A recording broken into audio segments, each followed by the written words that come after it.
اور میرے ہم مکتب بہنوں اور بھائیوں، السلام علیکم۔ اقبال نے کیا خوب کہا ہے، نہیں ہے نا امید اقبال اپنی کشت ویراں سے، نہیں ہے نا امید اقبال اپنی کشت ویراں سے، ذرا نم ہو تو یہ مٹی بڑی زرخیز ہے ساتھی۔ علی وقار، ہمارا مٹی سے اور مٹی کا یقین سے رشتہ بہت پرانا ہے۔ اس مٹی میں امید بھی ہے، مایوسی بھی، آسائش بھی ہے، تنگ دستی بھی، ظلم بھی ہے، ہمدردی بھی، اظہار بھی ہے، خاموشی بھی، انکار بھی ہے، رضامندی بھی۔ اس مٹی میں سب رنگ چھپے ہیں، پھول چھپے ہیں۔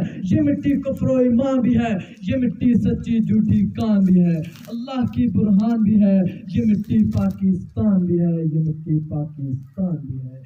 علی وقار، میرے اور آپ کے خاکی وجود کا خمیر جس مٹی سے اٹھا تھا، وہ مٹی کائنات کے خلق و مالک کا انتخاب تھی، ایک ایسا انتخاب جس کے آگے سوئے ابلیس کے تمام کائناتی قوتیں سجدہ ریز تھی، ایک ایسا انتخاب جسے علم آدم علیہ السلام کی صورت تمام مخلوقات پر برتری حاصل تھی، ایک ایسا انتخاب جس کا چرچا کائنات کے کونے کونے میں تھا۔ ایک ہی گونج تھی، اس وقت بھی ایک ہی گونج تھی، آج بھی یہی گونج ہے، اس وقت بھی پکار تھی، آج بھی یہی پکار ہے۔